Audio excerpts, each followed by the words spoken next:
So Wonderbook has been in print for over 10 years, and it's the world's first fully illustrated writing book.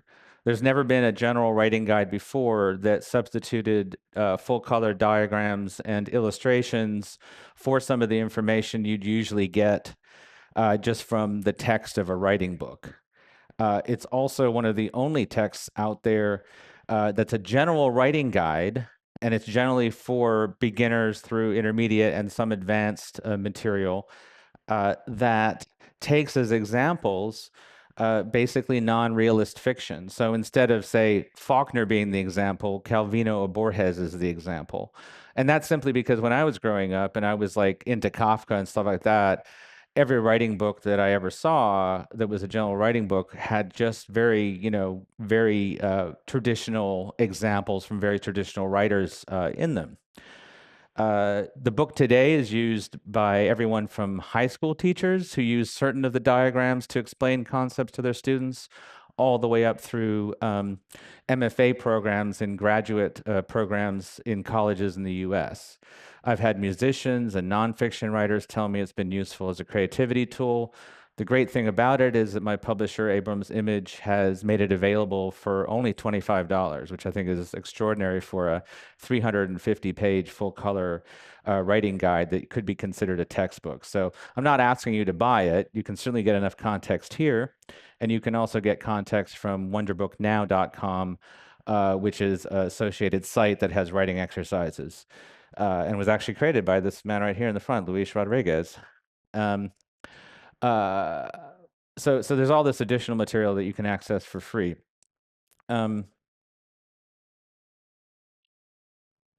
What I would like to basically do is start out with some basic material and some anchoring and some context, and then go on to the more advanced material and give you some things to think about.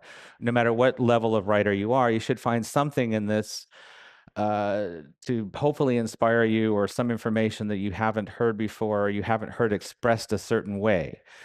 One reason that I go to a lot of interdisciplinary conferences is because the way an artist or musician talks about the same concept in creativity may be different.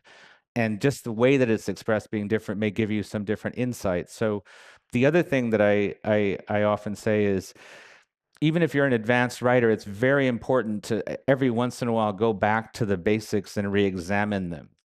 And kind of see if your impression has changed, or there's something meaningful that you didn't get the first time round that may help you with your writing.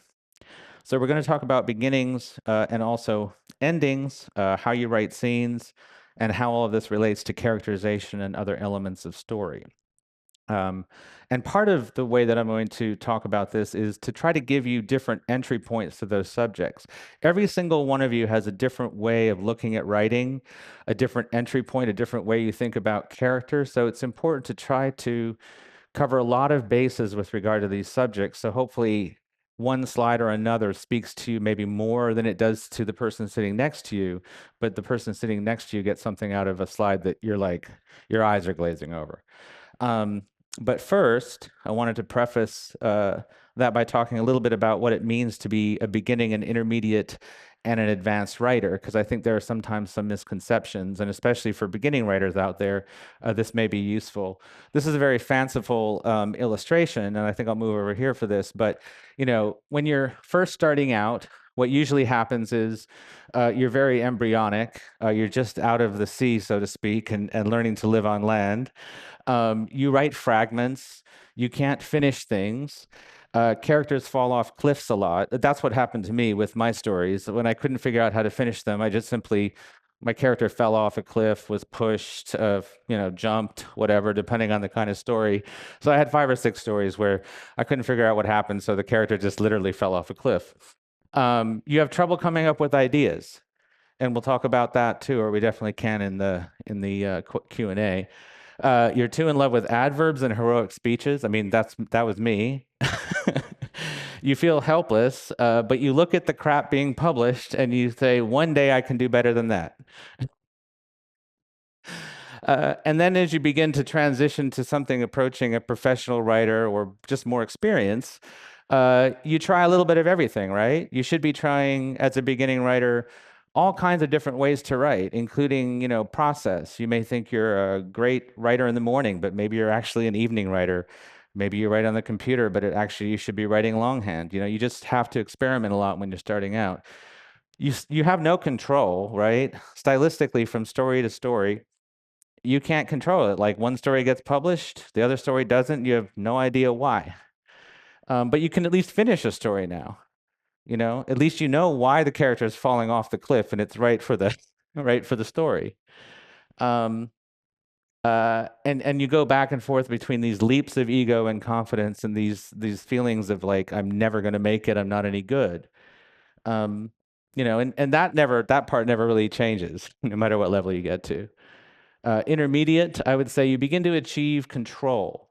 You begin to have enough understanding of technique and craft that you begin to be consistent in your storytelling. You begin to be able to actually consistently replicate the thing that is working and recognize the weaknesses that you have and work on them very specifically. You usually have a better sense of style and voice. You've had readers maybe at this point and who've kind of told you what kind of writer you are over time. You hate adverbs and heroic speeches unless they're necessary to the narrative. You feel helpless but smugly confident about the future, and you are no longer happy with a personal rejection from an editor. You want an acceptance by God. And then when you kind of advance a little further, you do absolutely begin to achieve complex effects. You're maybe a little calmer because you've finished more stories and you know that you can do it. If you're a novelist, you've finished a few novels, and even if they haven't been published, you at least know you can finish a novel, which is by itself a great achievement. You are more frozen, actually, because you have many different ways to tell a story, because over time you've learned a lot of different ways to tell a story. So you're more likely to be sitting there going, do I tell this in third, second, or first, rather than I don't even know how to tell this story at all. You're ambivalent about adverbs and heroic speeches now that you've completely removed them from your repertoire. You actually are kind of fond of them sometimes. And you feel helpless and confident at the same time. And you kind of realize that you're never going to feel like you know everything, like you don't in any field. There's always continuing education. There's always some way to push yourself. And there's no such thing as mastery, so to speak. There's just simply continuing to learn about yourself as a writer and kind of learning about the world around you. So just as a refresher, let's talk a little bit about what a story is. And I put together these story fish, the first of which shows you the way a story very simply usually is, which is to say you have a point of view or point of views, you have the scene, you have maybe a prologue, you have a reader entering the story, hopefully not as predatory as this looks. You sometimes have a lure to lure the reader in, and you have a beginning, a middle, and an end, and you might have a subplot as well. The lure is, I think, misunderstood. It's not having something really dramatic start at the beginning of the story. I once read a story written by a snowboarder, and he managed to make putting on his equipment before a competition as the first scene one of the most dramatic things I've ever read. In another story that I read that I really liked, I can't remember the author, someone simply skipping a pebble across the water at the very beginning turned out to be a very dramatic and very interesting moment to start the story with. So I think beginnings are a little bit misunderstood. What the story needs is what the story needs, and it doesn't have to be dramatic, but it does have to be detailed. It has to be specific to the character, and it has to be something that will keep the reader's interest in some way. What I will say also is motion in fiction is sometimes misunderstood. Simply a line of motion through the first scene, some character actually in motion or their thoughts in motion. It can be something in the subtext in motion, or the words you're using being more active can enliven a scene at the very beginning of a story that needs to be more static for some other reason. Now, when stories go wrong, Sometimes it's for very mechanical reasons, and you wind up with a fish that looks like it's a bad engineering project or a bad train that's like leaking smoke. You've tried too hard to interest the reader and lure them in, and in doing so, you've kind of destabilized your story. You're really pandering in a way that is unnatural. Um, and the opening is not really in the right proportions to the middle or the end, and all the nuts and bolts of the plot are extremely obvious. And one thing I would say about this kind of story is that it often occurs when you have not really thought about your character deeply enough.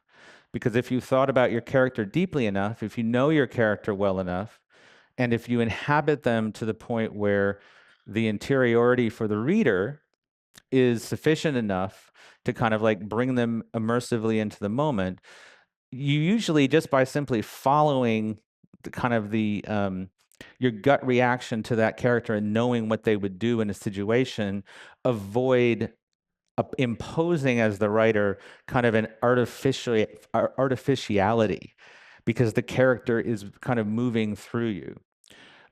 One way that I would describe that too is that there are a lot of writing exercises that I use that are more or less acting exercises.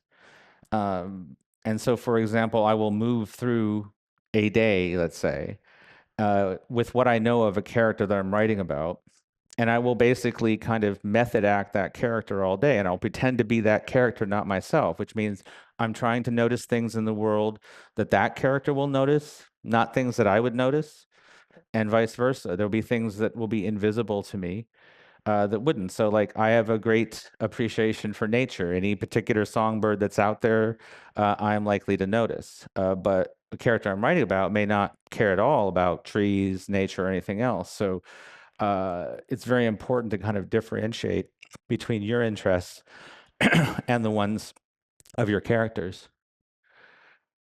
And then this is just actually kind of just a humorous thing, is just simply that the story opens with too little context. You're too much in the middle of things. You don't allow the reader the space to actually understand the context. You don't. You just kind of like push them into the middle of things. You have like digressions that become kind of tumors. You have a subplot, but it's kind of erratically advanced. Your lure is finally deployed, but at the end, and by then it's too late. And basically, I would say that in this particular case, what helps a lot is if you are like lost, like you have a jumble of scenes, and you're not really quite sure where they all lead to. It's really important to kind of outline those. I don't necessarily recommend always outlining before you write, because it can rob some spontaneity from your writing. But I think if you are in trouble, it's a good idea to just bullet point list every scene from the beginning to the end in the order you've written them, and just write out exactly what happens in that scene. And often when you do that, you will see the gaps. You will see, oh, this is in the wrong order. There's all kinds of things that will come clear just from simply doing that simple task of sitting down and writing out actually what happens in each scene that you've written. Now, the other thing I would say, and this applies to beginning writers, I think, especially, and this one, I don't know how to describe this if you can't see it, but you'll get it after. Basically, it's kind of playfully describing the resurrection of a dead story. Keep everything. You know, you may write something that's a perfect line in a story that's dead on arrival, and you may use it 30 years later, as I have. So keep a folder of all of this stuff, because one thing you'll find when you go back and look at the early stuff is, oh, this was actually a pretty good scene, but it was in the wrong story, or this was the wrong character point of view for it. So one useful thing you can definitely do for yourself is kind of participate in the resurrection of your own brilliance by keeping the stuff around and waiting until it's aged enough for some of it to actually be useful to you later. And just to give you an idea of what the designer had to work with, this is an example of one of the rough sketches that I gave him. So you can see that he had a lot to work with and very little to work with in a way. um, does anyone have any pertinent questions specific to what I said so far? Otherwise, I'll continue. Anyone at all? Okay, there's one there. And if you shout it out, I will repeat it.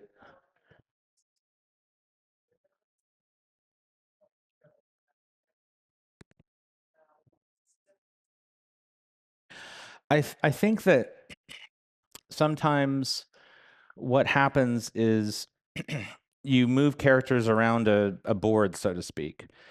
And that usually happens when you don't have enough interiority, when, like, even in third person, in theory, you're close in on the person's mind and point of view, so that you're actually kind of expressing an interiority of mind or thought along with the exterior that they're moving through or who they're interacting with. And if you don't do that, if you're thinking more, this thing happens and then this thing and this thing will happen and this happens to the character kind of, then I think you get into a place where the plot shows. Whereas what really should be happening is the character is the plot in a way. But with regard to a specific example, when I do workshops with like 10 or 12 people, we'll sit there and we'll actually go through their story or one of my stories, and we'll be like, oh, this is an area where it feels like something's been forced.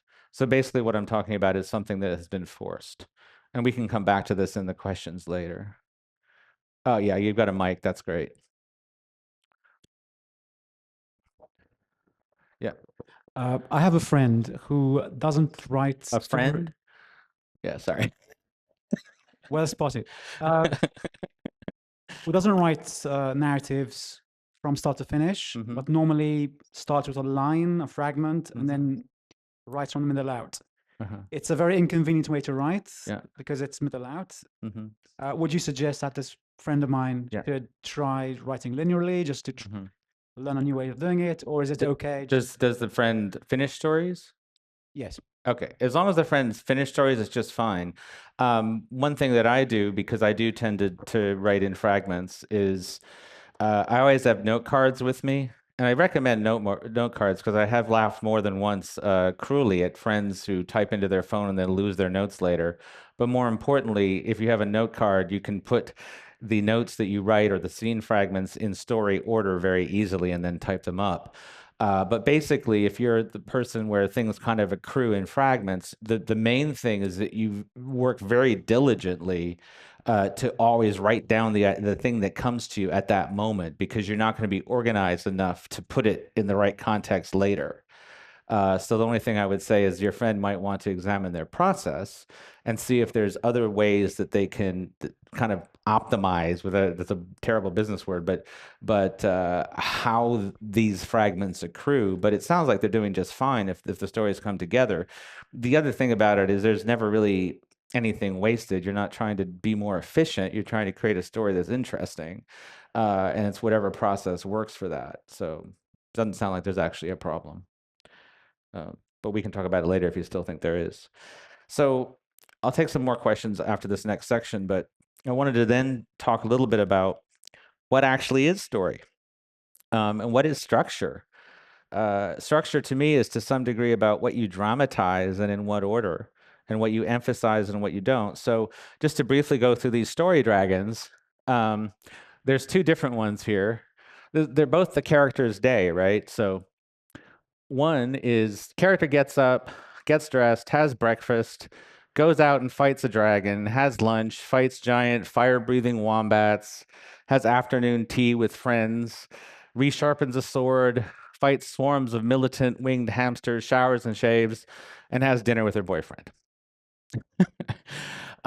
In theory, that's a story. It seems like it has some drama to it, right? It has dragons in it. It has fight scenes. And that's kind of where I think writers run into trouble in terms of thinking about what do they dramatize and what they don't, because this is also just that character's average day. And if that was a mundane day of just going to work and then coming home and going to sleep, that would be really boring, unless you're the kind of minimalist writer who can like make every moment of that count in some way. But if you're not, basically, this is a static situation, no matter how dramatic it seems. A possible story might be an immediate bad situation, and this is inherently dramatic and a little bit ham-fisted, but just to kind of like show you visibly an example. Okay, she wakes up to the dragon destroying her house in retaliation for past indignities, like daring to fight the dragon. All her life, she had woken up, had breakfast, fought dragons, but now that was over. It's still kind of important to kind of summarize what the normality is. And if you're writing a novel, maybe you get away with starting out with the normality and then kind of showing how it's disrupted. Spends day dodging dragon and making peace with the wombats and winged hamsters, which I find to be an interesting thing because instead of them being this static thing that she's fighting, now there's some interaction that occurs that has to occur because of the dragon. And then she sharpens swords, has lunch, gets the wombats pledged to stay out of the widening conflict. And then she goes off in the afternoon on a quest with new allies, the hamsters, to defeat the evil dragon. And then in parentheses, this is the sad end of the story, but sometimes the story has to be realistic. The dragon fries them down to the lowliest hamster. But basically, this at least has complications. They're ridiculous, right? But that's what kind of has to occur to create reader interest. And basically, when you write a story or you write a novel, sometimes you're going back and you're looking for this. You're looking at, did I do the equivalent of the character woke up and I didn't realize it? And I just showed them getting breakfast? And if I did, that must be a really important thing, right? There must be something about the details of the ritual of that breakfast that's really important to depicting that character. And if there isn't, then I have to think about, what do these sequencings mean? And am I even going to tell this story in sequential order? Maybe there's something in this character's past that's really important. If so, I highly advise you let the foreground of the story play out for a very long time before we get to that. However, because one of my pet peeves is the dragon, she wakes up to the dragon destroying her house in retaliation for past indignities. Next scene, 20 years earlier. It's very disorienting for the reader to encounter that, although there are a lot of published novels that do that.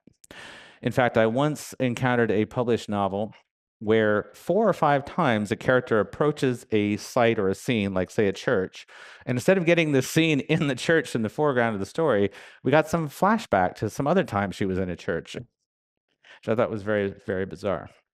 So once you've found your basic story, and this is a story lizard, if you haven't noticed. I've been using different creatures of just different story things.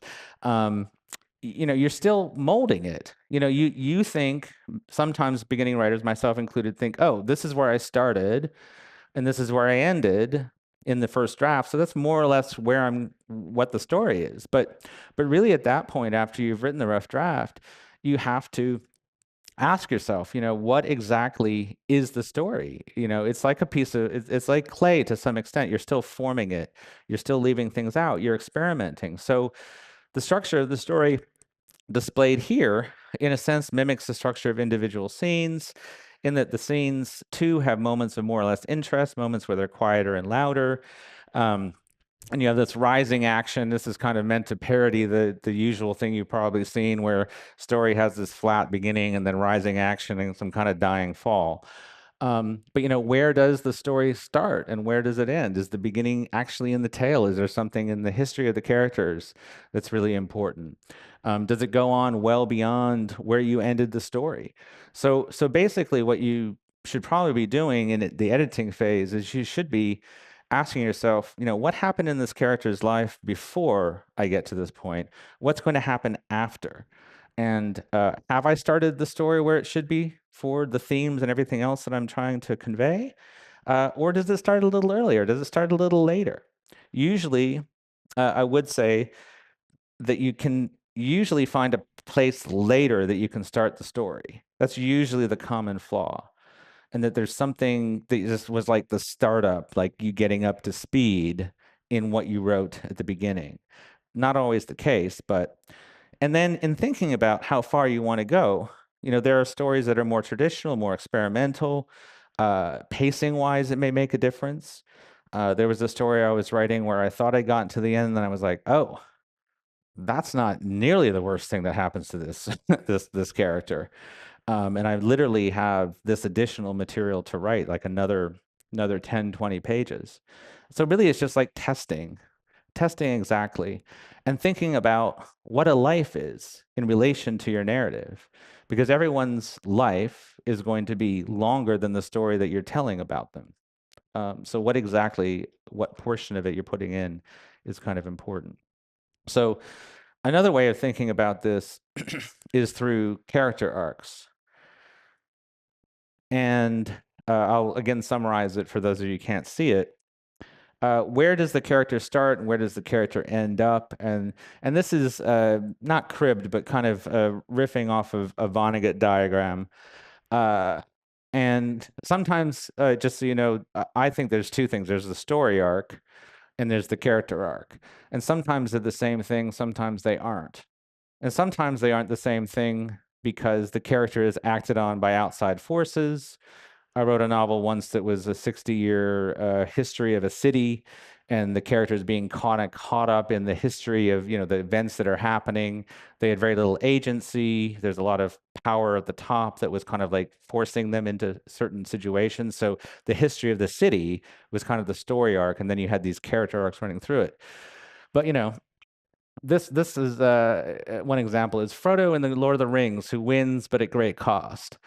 And so Frodo kind of like starts out in this position where, you know, he's happy, frolicking around, doing whatever hobbits do, trying to find shoes that fit. And then, you know, goes pretty far down.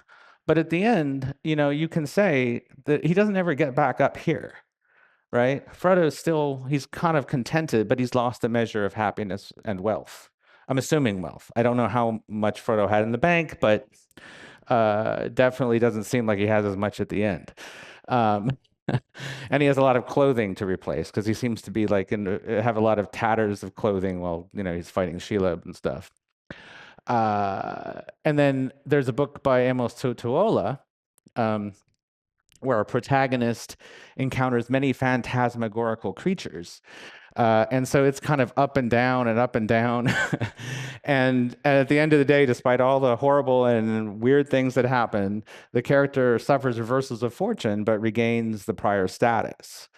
And is pretty much where they wound up, which is pretty hilarious if you read the story. And then there's the character who starts out in a bad place. And there's not really that much contrast because they wind up in a slightly worse place, but they were already in a bad place. And that would be Genli in Left Hand of Darkness, I think, is a very good example, or the works of Franz Kafka. None of Franz Kafka's characters start out here with like wads of cash in their pockets, walking down the street in a fancy suit, right? They're always down here, kind of glum, concerned about having turned into insects and whatnot. And then eventually things get a little worse. So once again, when you finish a story or a novel, it's kind of useful to think, you know, where exactly did my character start? Where did he end? Is that what I intended? Is there something in terms of realism or theme even that suggests that maybe the character should have ended up somewhere else? And that kind of, you know, also helps you a little bit with beginnings and endings. There's also the style of characters, and these representations from Arcimboldo to a photograph of Aleister Crowley looking all magical are meant to represent different kind of approaches to writings, right? So you have your standard three-dimensional psychological portrait with a lot of interiority. Or you have a more surreal approach or a folktale approach where the characters are real on a different level. You know, they're maybe clever or they're whatever, but you don't see a lot of interiority. And then there's surreal and experimental texts where the characters are portrayed in a slightly different way. So one thing I think that's really important is to kind of like know where you are on that scale with the character and what that means for the style of the prose and everything else. Another thing I would say that's really important is I think third person should always be thought of, or can be thought of if you want to, as being almost the same as first person in terms of interiority, maybe more so. That you can get really close in to the character's point of view in third person such that the reader feels like they're kind of almost looking out from that point of view. And that they're getting the same intensity and the personalness of first person. And so I think one thing to think about if you're writing a third person story and it doesn't seem to be working is, have I gotten close in enough on the character? And then maybe study some works that do that very effectively. Another thing I would say with regard to characterization, and this is going to be, I think, a good slide when you see it finally of the thing, is the sliding scale of protagonist versus antagonist, and not getting confused about them. I once read a story by someone where it was about a person who, it was kind of told in a folktale mode, but it was about a person who wanted to basically build a spacecraft and get to the moon themselves, like just do it on their own. And he's presented as a hero, and eventually he does it. But if you actually look at what happens in the story, it's about a psychopath who ruins the lives of everyone around him in order to do something that everybody else has already done. And the writer didn't seem to know that. So one thing I would caution is that you don't set up a situation where you look back at it later, or readers tell you, you know, you thought that was a hero, but actually that was a sociopath. It happens more often than you might think. You know, so here on the psychopath scale, oversized ego and sense of responsibility, evil thoughts, psycho, ambivalent actions, inner conflict between good and bad, has some sense of greater responsibility to the world. Literally, you know, id, ego, and superego. The way I would kind of boil this diagram down is the same way that you kind of think about people in the real world, right? If someone is always saying that they're a good person, or saying that they're going to do something and they don't do it, you know, they're always letting you down. Are they actually a good person? You know, I think we're kind of taken in by the salesperson aspect of certain personalities, where they tell us they do this thing or that they're this way, but their actual actions are completely not supporting that. So, for example, if you want to create a destabilizing effect and have a reader not kind of trust a character, one way to do it is the character is always saying, oh yeah, I'll do that, or blah, blah, blah, or I'm doing this, or, you know, and they don't actually do anything. When I wrote Annihilation, one of the Southern Reach books, I thought it'd be really interesting if there were no physical descriptions of the characters. They are described by their function, biologists, and other members of the expedition. And you have to just judge them by what they do and say. And so that's another thing is we have people all the time who are kind of like peacocks, right? You're so distracted by the beauty of the tale that you don't realize that something else is going on that may be wrong. So I think thinking a lot about how people are in the real world and how they're deceptive sometimes, not deceptive.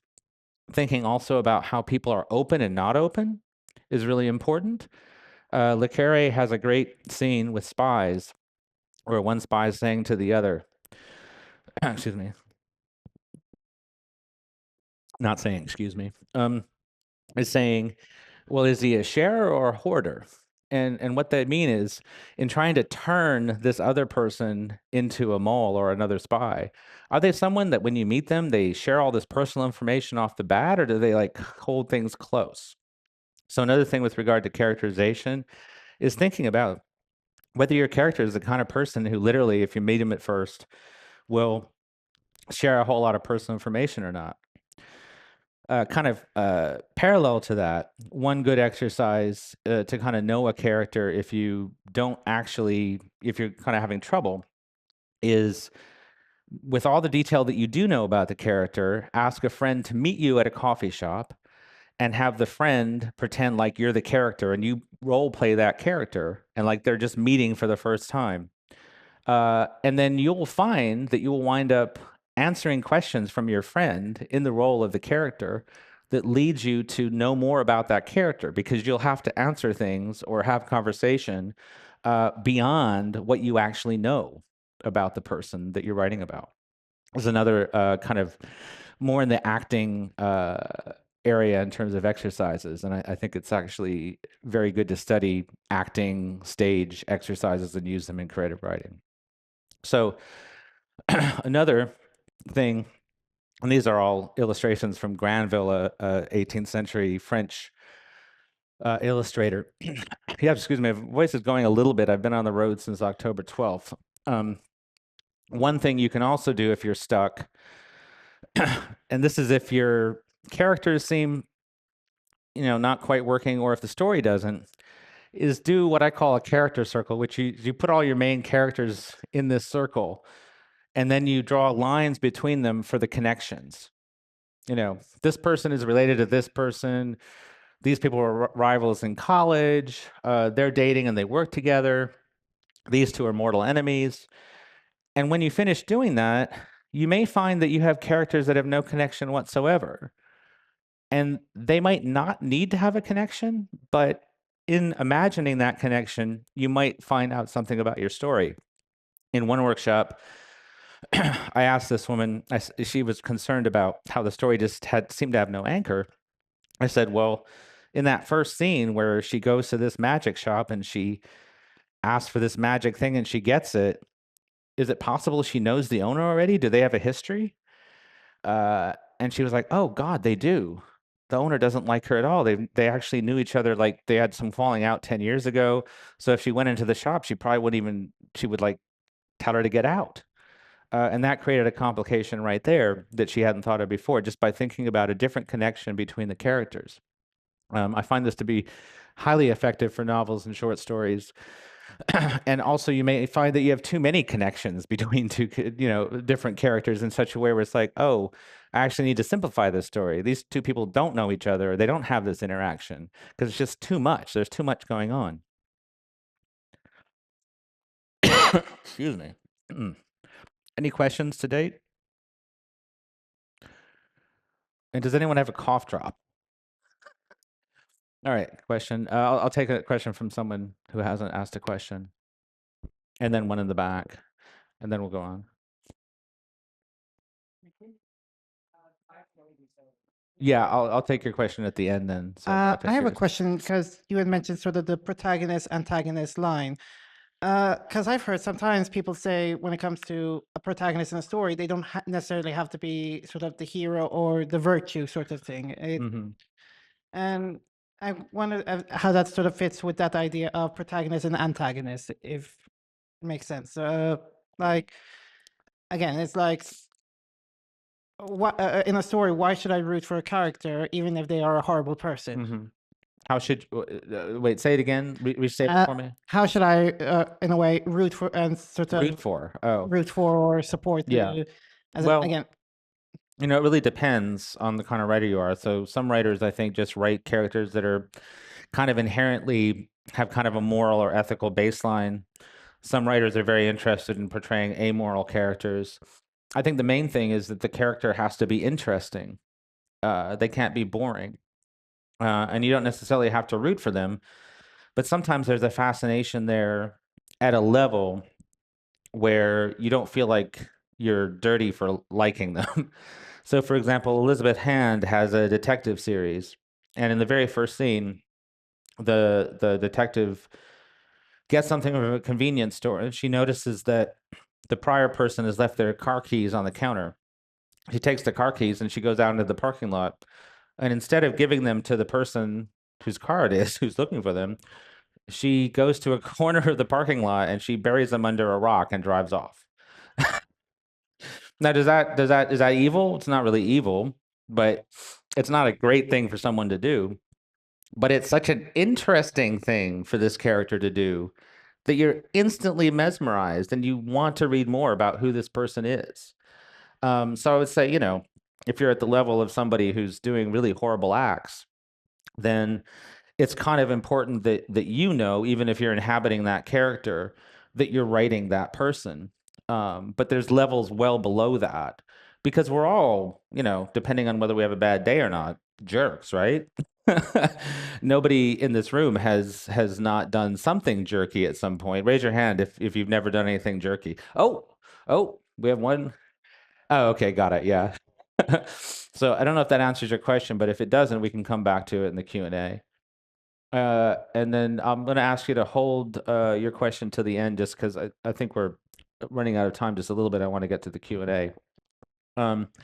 So another thing I wanted to talk about is this idea of story in terms of arrows and targets. And this will sound a little bit, next slide, maybe mechanical, but it's kind of like when you get into trouble or when you're not sure how to end something, thinking about where you started out.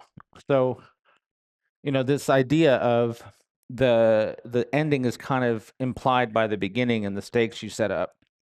So thinking beyond character arcs, thinking about story, think about what I call the penguin and the mysterious woman. And so, there's this idea that this woman encounters this penguin. It's a talking penguin. All kinds of stuff happens in this plot. It's more described in Wonderbook, but the basic idea is that you can either overshoot your target. So you have this basic situation at the beginning that is fairly dramatic, but does not mean that you think that at the end, the penguin's DNA holds the key to rejuvenation of the entire global ecosystem, and the woman is an alien here to help unlock penguin potential.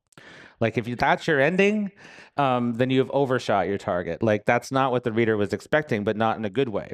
And I include that example because Will Self once had a story where it followed these guys, these kind of drunks in this London bar.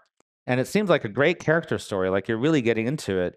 And then at the end, it turns out one of the four is an alien from a place where they harvest human livers from drunks as a delicacy. And so he just kills one guy, takes his liver, and takes off in a spaceship. Not a very successful story because there's been nothing in the beginning of the story or anywhere else to indicate that this is where it's going. And he's done such a good job with the characterization that you feel kind of like cheated by the fact that he's done this to you. It's come out of nowhere. Similarly, if basically what it happens is that the penguins and the woman have long philosophical conversations, go on long walks, and then that's it. They just, have this great philosophical connection and they talk a lot and they walk through Paris or something. That doesn't really work either. But in this case with the setup, and again, it's a little bit better in Wonderbook than I described it, there's some kind of heist. There's a kind of a noir crime story going on. There's some difference between, who the penguin says he is and who he actually is, right? And he's kind of setting up a long con, right?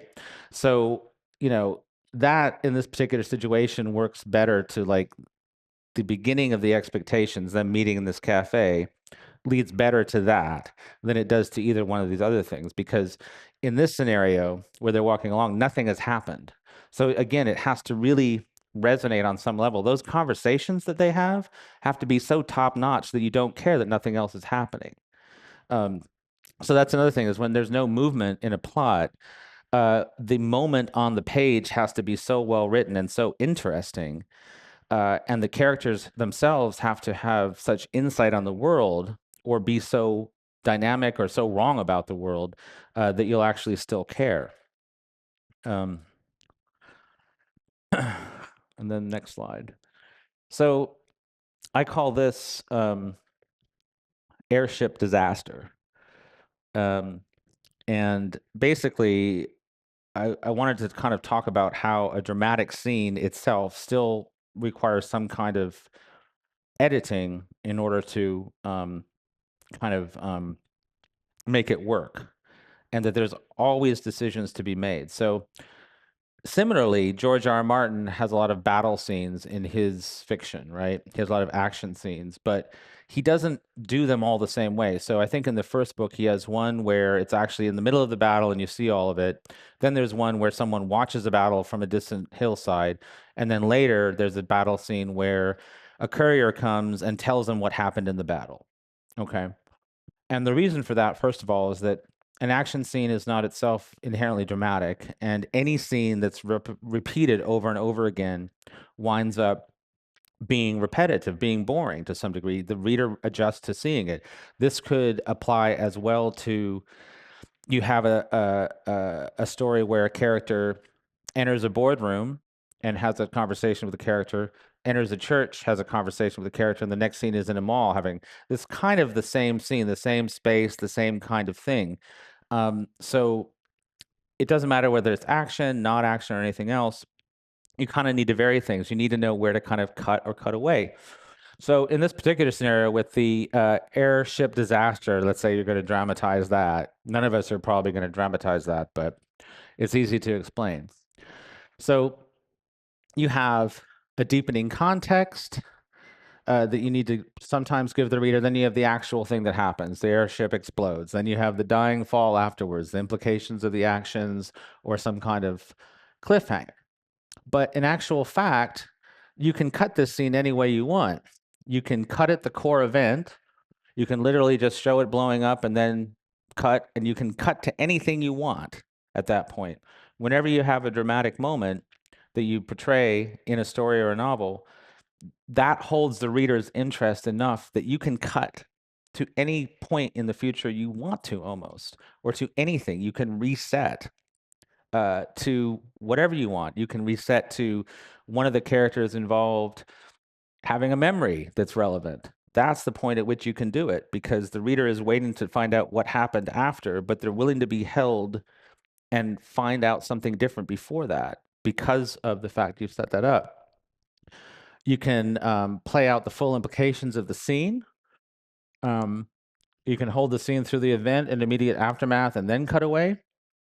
Playing out the full implications of the scene requires you to be a really good writer.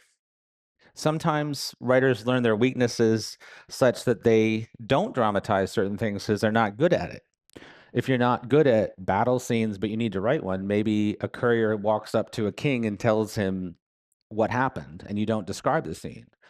So that's another thing about cutting scenes, is learning what your strengths and your weaknesses are.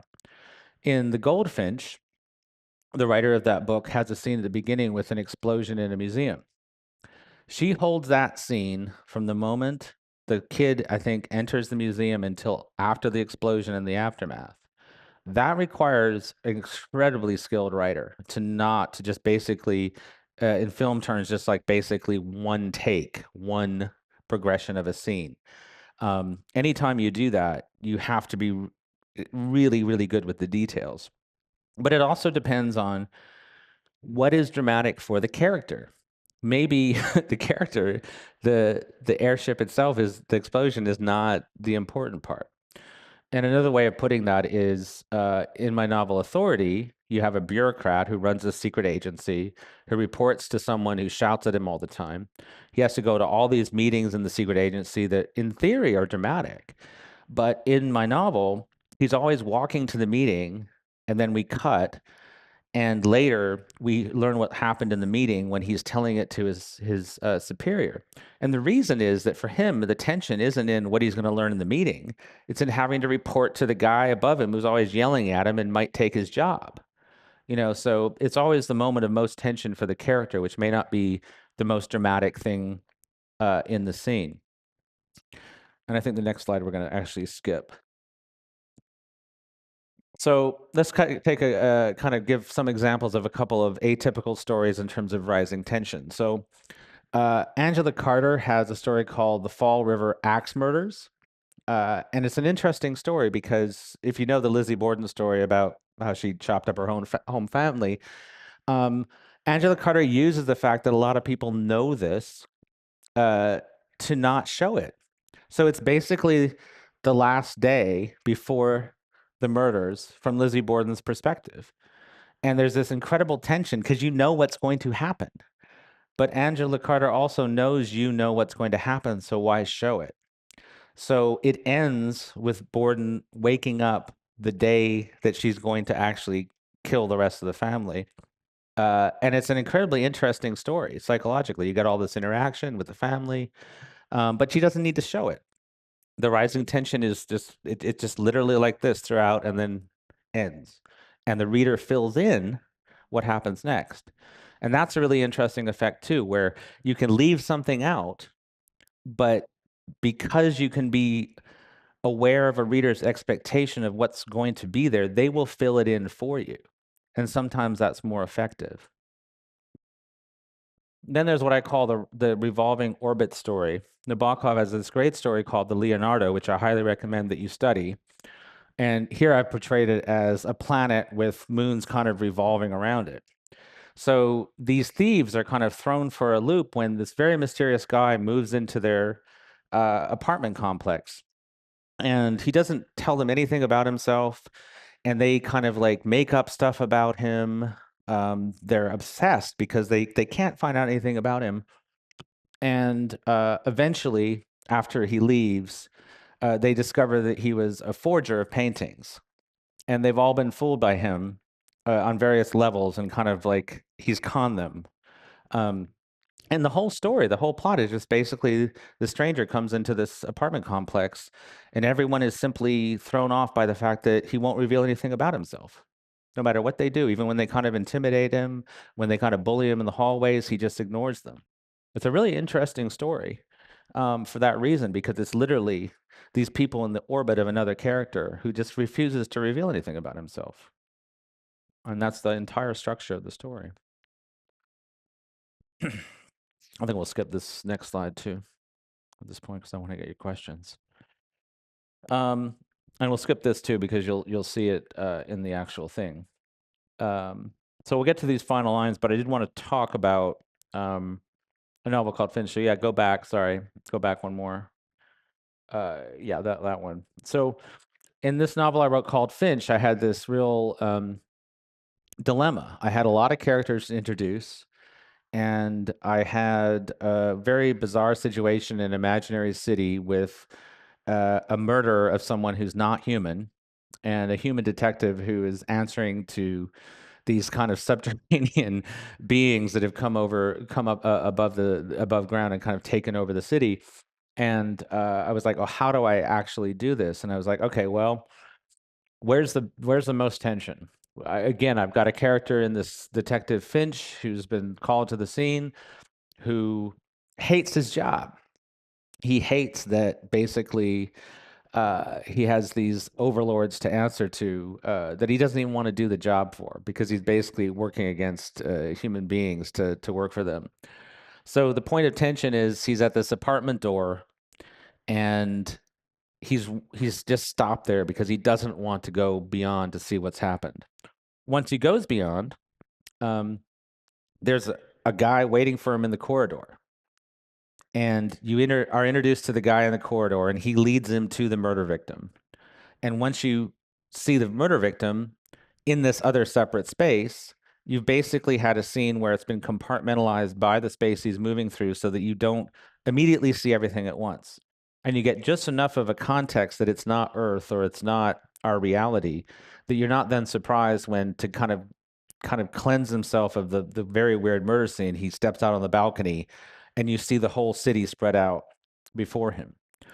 And so one thing that I would also say with regard to scenes, with regard to sequencing and stories, is think about what kind of information you're providing to the reader and in what steps, because you can overwhelm the reader quite a bit. There's another novel that's a police procedure where there are like 7 or 8 policemen standing over a body. And it's a pretty well-known novel, but I found it very confusing because there's no ability to kind of assimilate this information, that information, and the next. They're just simply, you have to learn all these characters' names, know the context right away. So whenever you can kind of create a situation where there's a kind of simplicity of movement and the context allows you to put in detail, but put it in spots such that you don't actually overwhelm the reader, I think it's very important. And then also, remember that you're going, next slide, sorry. You're going to a destination. You know, you don't necessarily have to have classic foreshadowing in the beginning of your story, but it's good to not be so exhausted by the process of writing linearly that by the time you get to the end, you don't have kind of internal, you know, you have a kind of integrity of aesthetic vision by the end as well. So one thing that I, learned about myself is that if I do not know the ending, I never finish the story if I start writing too soon. So I never start writing before I know the ending of the story, but that ending may change by the time I get to it, but I have to have this goal in mind, and I usually have some kind of last line or lines in mind that that I'm going towards. And one thing I would check in your process is if you're not completing certain stories, have you thought about it enough so that you already have that ending in mind before you start? And that might solve the problem, is just to think about it more. One thing that I have learned is that to get to those endings, sometimes I will think about a story a lot more than I used to before I write it. And so just in terms of like that integrity of beginning to ending, I would say that as long as you are writing something, even if you're not writing linearly, it's if you're just writing on note cards and you're not starting a rough draft, be a little patient with yourself. Make sure that the story is kind of fully fleshed out to some degree for what you need as a writer before you start writing it. And that you get to a line that's like Jerome Bixby's "It's a Good Life." Next day it snowed and killed off half the crops, but it was a good day. Or Michael Sisko's "The Genius of Assassins" with what I think is a really great ending. You will understand, you will know joy, you will be nothing, you will be me, if you want to be really dramatic. But just think about those things. Like, where you leave the reader is not just about where you leave them, but how exactly you express it. I also have a more advanced look at scenes that I think that is kind of like a takeaway for you to look at when you leave. And I think at this point, I'll take more questions. Any questions at all about agents or anything else? And if there's time, I'll have a little bit of an add-on, but I want to make sure I get your questions. In the very front. And we have a just 1 second, and then I want to make sure that that you in the back, you had a question before that we get you next. Thank you. Hello. Sometimes I use certain words, scientific words, and a bit wary if I'm pushing it too far. Maybe I'm overwhelming the reader with certain words which are scientific. I try to be as accurate as possible. Right, But right. we've got to strike a balance between the narrative and Yeah. So, and I'm not talking about, sort of general things like mutation, DNA. But Yeah. if you push it to enzymes, for example, or hypothalamus, Yeah. how is there a rule or something? Maybe your opinion related to this? It's a really good question, and I'm struggling with it right now because I'm writing a series about a strange architect. And I found that the more architectural terms I put in, the less the reader grasps it. And I understand because there's architectural terms I don't know what they mean. Like if I say a mansard roof or something, it doesn't immediately conjure an image. So in a way, I'm not doing a shortcut for the reader. I'm doing them a disservice. I guess sometimes the question is just like how beautifully you've written that part, like how interestingly, how integrated it is with the character point of view. Yeah, I mean, it's tough to know without seeing it. I appreciate, but I do appreciate that fidelity to specific detail. It's something that you can really make sing. I had another novel where it's a little similar, not very technical terms, but I wanted to write an environmental thriller, but not, be didactic about the environmental elements. And so I realized that there were things that the main character would need to know that were relevant to the mystery she was trying to solve. And so then the exposition, that kind of detail, became kind of like clues. It became dynamic. It wasn't just like a detail or an or a description. What you're talking about is fascinating to me because successfully solving that, I think, is a really great thing. Like if you can do that and make the reader keep their interest. But there's no real hard rule except that if it is information, what I have found is that sometimes writers will seed that information too soon. It's like it's enough for it to be in the place the reader needs it at the time they need it. It doesn't have to necessarily be foreshadowed or before that. And especially with what you're talking about, I think it has to really be, anchored to the point where they need it. But yeah, I'd be curious. I mean, how you experiment with that, what the reader response is. That's fascinating. Thank you very much. No. You had a question in the back? It's a legacy question from earlier, so. Oh, Hi. sorry. No, you sir didn't. Yeah. And then we'll take you. Sir. How you've explained this so far. It was about like having a really great, interesting character in your mind who's fully developed in your mind. But how about going a step back to what the objective of the whole story is? For example, would you start off that you want to have a story with a moral, and then the objective of the story is to convince the reader about this moral at the end? Or more like these are humor readers or these are horror readers, and you want to tailor the plot to be what the readers want you to arrive at? I mean, how would you do the entire objective of the whole story? Yeah, I mean, it's all, for me, it's all through the character. So it's really just following the character.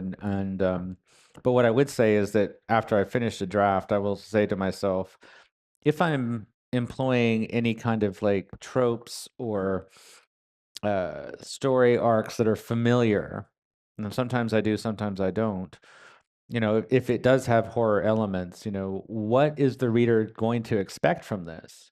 And am I trying to do that, or am I trying to subvert that? Usually I'm trying to subvert an established trope or storyline that's familiar. And then what happens is, if you're doing it, if you're subverting it, then you have to ask yourself, well, the reader's going to expect this, and they get satisfaction out of that when they encounter it. What am I offering to them instead that gives them equal satisfaction but is unexpected? A lot of time what I'm trying to do is push back against what I would call the status quo.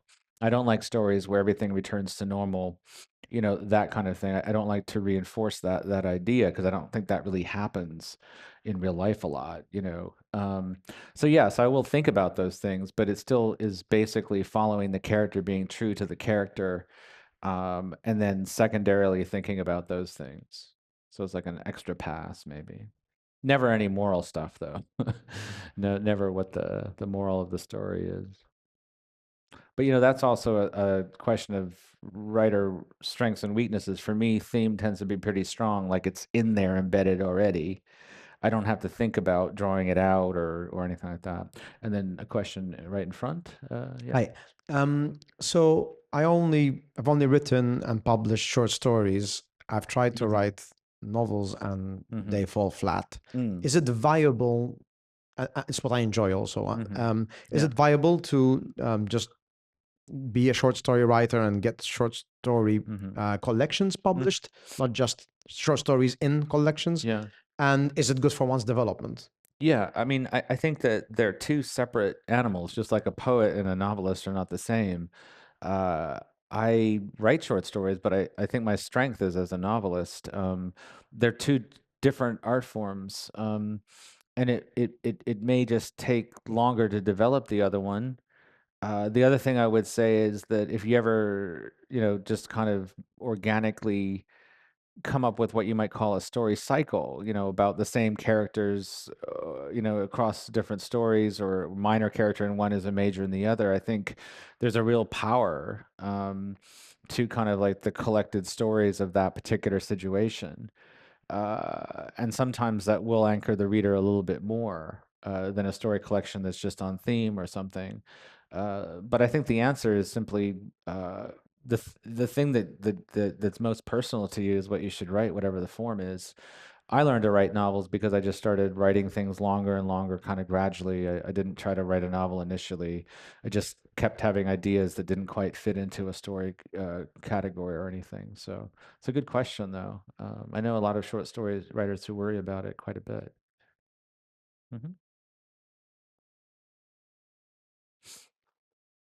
First off, thank you for being here, and thank you to the National Book Council. I've got a bit of a meta question, so if you think this isn't the right atmosphere No, it's to fine. answer. Draft questions are fine, even business questions. Yeah, so just for a bit of context, I'm one of the people who actually does teach Wonderbook at university. Oh, okay. Oh, well, thank you. I think unhappily for some of the people here, they discovered their lecture sitting next to them. Is that why they're... Well, that was one question, but yeah. Yeah, it's fantastic. And one through line of Wonderbook, and one of the through lines of today's lecture, which I find myself agreeing with week after week, is a consideration for the reader. Yeah. I'm really curious to hear whether you think in prose there is still space for writing for the writer themselves. In Yeah. poetry, that seems to be the case still. There's some poetry for readers and some poetry for prose. What do you think? Well, it's kind of a interesting question because when I first started out, I didn't have any feedback from readers. And I started writing in an era before basically the internet. So you didn't have constant feedback. I think in the current era, you can post a bit of flash fiction or something, and suddenly you have 25,000 different opinions, which would have been very off-putting if I was a beginning writer. I don't know what I would have done with that. At the same time, I'm sure that the newer generations are kind of used to this in general, so maybe they're more acclimated to it. And that's destabilizing. I don't believe that you should just simply listen to anything every reader says and then kind of like apply it. But what I found more and more when I realized I had a readership and I began to get feedback is that in some cases, I could leave more room for the reader's imagination. That's really what I'm talking about, is that they can fill in the gap. They, you can, play with their expectations in such a way that they fill in the gap, or you can literally leave an ambiguity that they want to fill in. And that's really what's happened with the success of the Southern Reach series, is readers wanting to play in that world and apply their imaginations. That seems like a different question than whether it's for the reader or the writer, because it's still, for me, very personally, when I write any scene, I feel like I'm living that scene, and I write longhand, which I think helps that. I kind of am just kind of channeling something. I'm entering almost kind of a fugue state. And it's very personal, and the interiority is very personal. And I write because I can't not write. Like, I get very fidgety after a while. And early on, I do two things. I wanted to be a writer. It's very powerful to know what you want to do very early in life, and that I would write even if I was never published. And that's true today still. If I was never published, I would write. So those things kind of anchor me, at the same time that I consider this other question. What am I writing? Am I writing something experimental and full of ecstatic visions that just simply it is what it is? Or am I writing a text where there is this opportunity for this give and take, and it actually kind of entangles the reader even more in the book, and creates the effect I want, but it's more detonating in their mind because they get to. But it's a good question, because I do see writers who also just kind of pander to readers, and that's I think a different thing. So it's a very good question. Yeah, a couple on this side. Yeah. I wanted to ask how you maintain your writing habit in between books. If you're not like working on something specific, how do you keep going and keep that alive? Do you fall off and have big breaks, or, for example, Yeah, I mean, I think every writer is different, and you have to kind of find your rhythm. I'm always wary of writers who pontificate that you should write every day, because that's not good for some people's minds. It's not good for some people's process. I tend to be a writer who will think a lot about things, write down fragments, and then I might write 30,000 words in a weekend, but then I might edit that over another 3 months. And I just learned that the most important thing, if I'm working on a novel, for example, is that I'm always in the world of the novel in my head. Like, I never lose touch with it. Every day I'm thinking about it a little bit at least. So I'm always kind of half in that world, half in the real world. But then also, it's true that in between novels, I'll do a lot of nonfiction books, a lot of nonfiction articles. I just did for Orion Magazine a piece, God help me, on bears versus Bigfoot, because it turns out most Bigfoot sightings are in areas with black bear populations. Go figure. So I'll do a lot of stuff like that in between, and enrage people with that instead of the fiction. Yeah. So I'm asking mostly in the context of short stories or longish short stories. So you've written a story, fixed the obvious crap, maybe gone through some sections many times because they haven't been working. But how do you switch off the eyes of like a technician? Because this I really struggle with, and switch on the reader eyes to really read the whole, and is the magic and the flow there? Because without having to sort of wait for new wrinkles to appear. There's a couple things I do. I mean, one is obviously just to wait, but the other is sometimes I will literally change the typeface. Sometimes I will typeset it and print it so it looks like it's in an actual book already. That sometimes jars things loose. Sometimes I will read it aloud to myself, or I will have someone else read it to me, and that changes my relationship to the words. The thing that I most do is I have first readers who are readers only. Sometimes I find writers who have only other writers as their first readers, and then they're very surprised by the reader reaction, because the pure reader is definitely not necessarily, they'll be critical, but they're not they don't have that technician writing, creative writing workshop part of their brain turned on. So finding actual readers who are not writers is something that sometimes when beginning writers ask me about this, a light turns on, and they kind of look sheepish because all of their first readers are fellow writers. And that may be a very different reaction. I don't know if that helps or not, but yeah. Right. I'm curious. You've written Wonderbook, you've taught people writing. How do you help someone develop their unique style, voice, vision, whatever, as a writer? How do you help them? I think that's tougher today than ever before, because you have so many voices in your head. Like I said, potentially, you have maybe more of a fear of the public reaction to something, because there's potentially so much public reaction. For me personally, just if you're asking like how I help a writer, when I do individual, 10-person workshops, then I will be dealing with that specific manuscript, and I will be having a one-on-one session with the writer, and I will try to ascertain what it is they want to do with their writing. And then I will kind of form fit how what I know can help them do what they want to do. And I put it that way because in a lot of workshops that I went to as a beginning writer, I found that there were writers trying to impose their system or their way of doing things on beginning writers. And in fact, everyone in this room could potentially have a completely unique and different process, style, and everything else. And so for me to sit here and pontificate about there's this one way to do this thing would be very disrespectful to all those different approaches. So one answer to your question is that it's very difficult for me to do that personally without actually seeing someone's manuscript and having a conversation with them. But more generally, when beginning writers especially ask this question, I just tell them, what you have to do is you have to kind of at least understand early on what it is that you do that's unique. You may not do it well at first, but like, what is the thing that you do that's unique and also that gives you pleasure or satisfaction in writing? What is the impulse to write?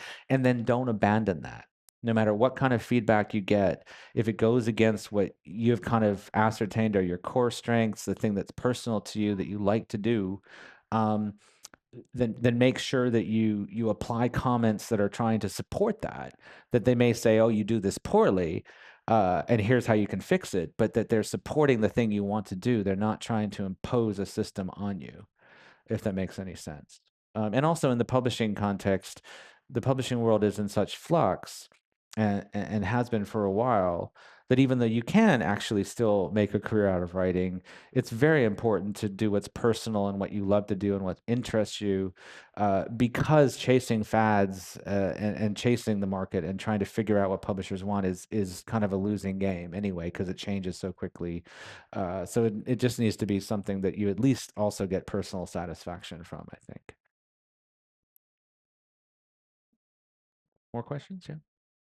I was wondering, what kind of advice maybe would you give to find a method or structure of how to organize your fragments and research? Yeah. I'll separate the research out from the other. I think it differs for every writer. I'll just tell you what my process is. So I collect these note cards basically, once I'm got a like an initial situation and I know the ending, or at least initially what I think the ending is. And then I'll just like write on note cards until I've, vaguely 30,000 words. And then I'll put them in story order, and then I will type them up. And then basically I have that. And then I ask myself, do I need anything else? Do I need more structure? Sometimes the structure suggests itself. So like the novel Finch that I wrote is basically a detective novel in a fantasy city that takes place over 7 days. So the structure is literally part 1 through 7, and it's what happens in each day. All I need to know there is vaguely, this is where the investigation is on this day. These are potentially the scenes that are going to be written. I don't know what the interaction will be when he's talking to a particular person. That's the improv. That's like the spark when I actually write the scene. But that helps me give kind of like a rough structure. Like it's not so careful that I feel like I don't want to write the story, because I have had situations where I outline too much, I structure too much, and then it's almost like I've told the story and I don't want to write it. With regard to research, I try to do it as early as possible so that whatever I remember, say a year later when I start to write, that's what I will use. I don't go back to notes on research, because I feel like I see too many novelists be like, I spent 25 hours on research. I damn well better jam it into this novel. But what you remember is usually what interested you to some degree. Sometimes it's also something that where you can kind of create a sedimentary layer. So before I wrote Finch, I took a job with Publishers Weekly reviewing mystery novels. And the idea behind that was they would just send me, I couldn't choose what I read. But over 2 years, I basically got a crash course in every kind of noir and mystery novel there is. And then when it came time to write Finch, I didn't have to like look up what the usual structures and stuff are. It was kind of like inbred in me. So sometimes it's like if you could make the research just kind of be part of the back of your brain, I think it's a lot more effective. Or outsource it. I've sometimes asked biologists to create like a fake hummingbird with all the details, and then I kind of respond to that because it was important to a novel. So sometimes if you can do that, it's good to get the actual expert involved in some level, and then that kind of relieves you of the need to kind of learn it yourself. And I think it's better sometimes. Another question or two? Yeah, we have a little bit of time. Hi, good evening. Yeah, yeah, You said to not chase fads and yeah. whatnot, but in a business world where agents, are looking for what's currently trending, because I've been rejected multiple times, Yeah. because they always say, I'm sorry, you're a debuting author, it's not what we're looking for. It's either because it's either romantasy or crime or what's what you see in the new, Yeah. like. Oh, sorry. What advice would you give? Like, because what I do is I search, for example, authors for debuting author on Google, and I try to find lists. That I think there's like an agent, a list of agent websites. Any ideas, or like, let's say, back when you started, or if you had to start again, how would you go about finding an agent?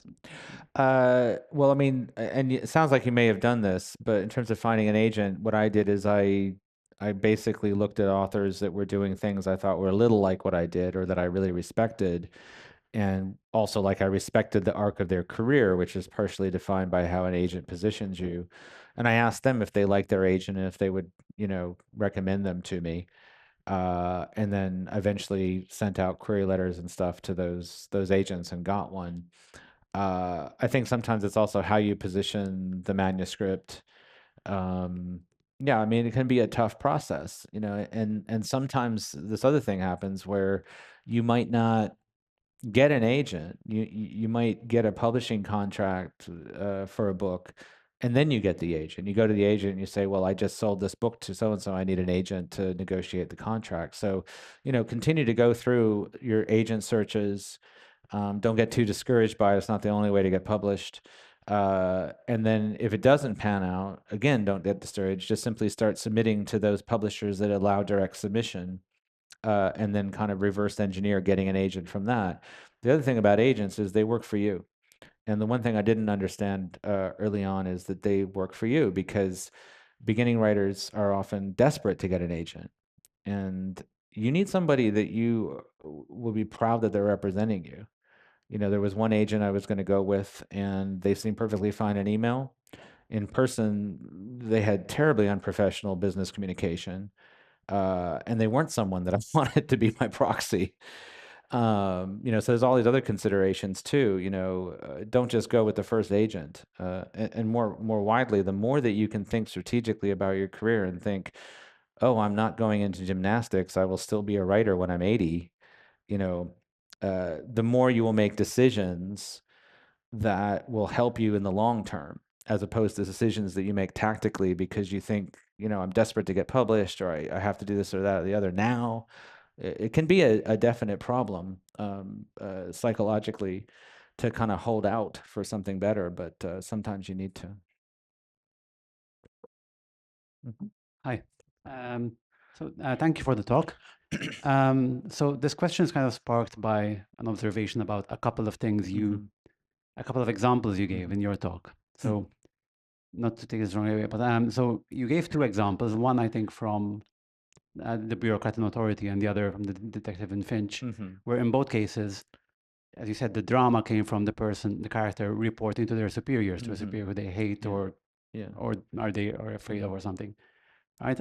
Recently, I gave a draft of a story to a friend to read who's read other things I've written before, and one part of the feedback was, well, it's it's good, but it's a very you story. Like there's the same kind of characters there are in stories you usually write, the same kind of events or situations or themes, right? In stories you usually write. How do you think about kind of the balance between on the one hand not repeating yourself, like because it's fine to play to your strengths, and kind of how do you tell the difference between building what is a personal style and a unique style and just repeating yourself and writing the same story over and over? Yeah, that's a really good question. I tend to move toward the thing that I haven't done before. So Authority is a very differently structured book than the Finch book. And there's like a superficial similarity between those two things, but one's kind of hybridizing horror and the espionage novel. One's kind of hybridizing fantasy and noir, which may seem like a small distinction. But, certain things that repeat are fine, I think. I often have characters who are kind of compromised by corrupt systems that they still have to work for. It's something that recurs probably because of day jobs that I had for the government. But I don't know. I mean, I think, it seems like something where I'd have to actually see it, but, I think it's fine. If they're saying instead that it seems like a cliche for the form or something, or usual for the form, that's different. But repeating yourself every once in a while is fine. I think where it begins to break down is over time with a writer like Jonathan Carroll, who I like a lot, but he always uses unreliable narrators. So usually when you start a novel, as you know that the person is lying to you, and over time you kind of are clued in that the next novel it'll happen. You could try literally trying to like destabilize the story. And the way that I do that sometimes is I'll literally well, I'll rip it up or I'll burn part of it, and then I'll try to recreate it, and something else will occur. Or in one case, I was really unpleased with a scene, which was one spy leaving a portfolio of secret files on the doorstep of another. So I wrote it where the files are on fire, that the first agent doesn't like the second and like set him on fire. And I didn't think that would actually stay in. I thought that would actually just be something to like make the scene more alive. Like, I'd find some other way to do it. But like literally, like kind of, if you are worried about it, just trying to somehow, even if it's just for the moment, put in some absurd or ridiculous or strange element and see if that pushes things in a different direction, even if you take it out again. But I'm not entirely sure it's an issue in the first place in this case. So. Yeah, there's another question in front. I'd like to tie into the question that was answered before. When you mentioned that sometimes you have to outsource research. Yeah. How do you make the ask when there's like this amazing expert who can either answer your questions or link you to other people who can? Is there a process or etiquette that goes into that? Well, when it comes to the sciences, I found that almost every scientist I've ever met has been delighted to engage in some form of fictional play. So like the biologist who did the hummingbird was absolutely delighted to be asked. And it was just simply someone whose work I had read and respected and had experience in the area. And I was like, I really need this. I want to react to something somebody else creates. And one of the advantages was she put in all these scientific in-jokes and these subtext things, even in the scientific name, that if I had made it up myself, I wouldn't have gotten there. Maybe someone would have commented you could do this or the other, but the actual entry also was like so elegant that I wound up putting the whole thing in the book, and it wound up having a subtext to it. So pursuant to your question, I've found it to be very easy that often they do want to collaborate. The only thing you do is you do have some kind of like agreement, even just a one-page legal agreement you sign with them as to what the terms are. You know, if it's before you're selling something, it's like, well, if I sell it, then you will get this minimum amount or percentage or something, depending on how relevant or how large your contribution is. You will get credit in the book, that kind of thing. But yeah, a lot of scientists are very willing to, at least, you know, that I found are very willing to kind of play in a different space. And in part, it's because a lot of them are already engaged in communications that are frustrating to them. They're trying to communicate to students or reporters. And so they're very interested in narrative in general. And they often turn to fiction thinking, oh, is there something in fiction that I can use so they see it as a learning opportunity as well to be part of your process. So does that help at all, or? Okay. I think we can take a couple more questions because we started late, if that's okay. Yeah. Yeah. I was just going to ask Yeah. that I feel like there's often quite a rift between the characters that I create that are the side characters and then what I perceive to be the protagonist. Yeah, yeah. And it feels like I end up just with a boring protagonist, but this thriving environment. And I'm not sure. I mean, it's definitely something that's happening. Yeah. I mean, you always seem to get a bit more of a boring protagonist when it's like a hero, for example. Yeah. Yeah, I'd have to see the thing to know if it's actually an issue or not. What it does call to mind, I think I will take one last question after this, because this is short answer, is a generosity towards your characters. There's a Canadian writer who wrote a book called 15 Dogs. I can't remember his name, but you'll be able to find it from that. Whose short stories are remarkable because the side characters he has such generosity towards. It's so obvious that he knows everything about them too. And so when they come into the story, their interactions with the main character are such that it enlivens everything. And he always has the most generous interpretation. You can kind of tell whether, you know, from the side character point of view, even if he's writing from a different perspective, you can tell. And I don't know how to describe that exactly, except to say that he wishes the best for every person in his narrative. And so sometimes he finds really interesting ways to avoid conflict by doing that are still dramatic. And I think actually from what you say, you might find this writer of interest. So I'll try to track him down and put him on my blue sky. One last question, if it's brief, and then we'll go. I just wanted to ask, I think somebody mentioned something about it earlier, but in a different way. Yeah. And when you're writing a character who is morally dubious, who's, you know, clearly a bad guy, Right. And often is the case in real life, these bad guys are incredibly charismatic and charming and actually do, you know, charm the pants off everyone they meet and fool everybody.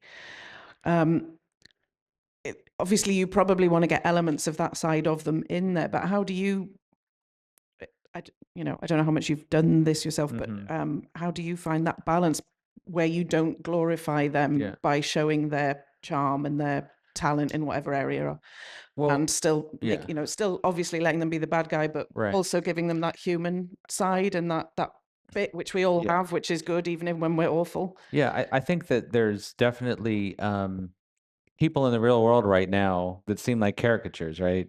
Like, and so at a certain point, there's just a certain kind of thing you don't write because it's boring. Like if you were to write Elon Musk, it'd be pretty boring, actually. It'd be gross and weird, but it'd be boring. But like, you know, if you're trying to do a more nuanced thing where there's somebody who's still kind of a jerk or whatever else, you know, in Absolution, my latest novel, in the last part, there's this guy who leads this expedition into this strange area, and he has no filter. And he definitely has issues with masculinity and his own masculinity and stuff. And he's not a misogynist, but he's definitely no feminist. but he has all these insecurities, and so we can kind of identify with those, and I think that that's the kind of character that I would imagine when you say that. It can't be someone who seems so devoid of interiority and inner life. So many names come to mind from the media right now, that they're just not interesting to write about. But finding the insecurity, like there's a scene where he proposes to his girlfriend before the expedition in this room full of jars of dead things, not realizing that the ambiance is not right.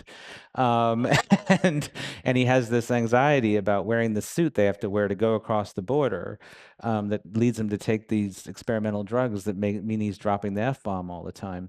And so, there's these things where there's also humor, like you're not kind of making fun of him, but he's immediately absurd anyway. And absurdity, I think, is interesting. And how people are unself-aware. So that's kind of my only answer to it, is that. And then just don't write certain very flat characters who exist in the real world. When you get this, you'll find that there are some kind of take-home exercises at the end of it. And one additional part about a book called Gormenghast, which is illuminated further on wonderbooknow.com. So hopefully you get more out of these actual slides when you see that. I'm also going to create a thread on Facebook where I am, and also on Blue Sky, so that if you have any further questions, either after you see this or just in general, that you can ask them there. Rather than directly through email or something, because I'm a little bit fragmented right now. But I will create those threads for any further questions. So thank you very much. I hope some of this was useful. So.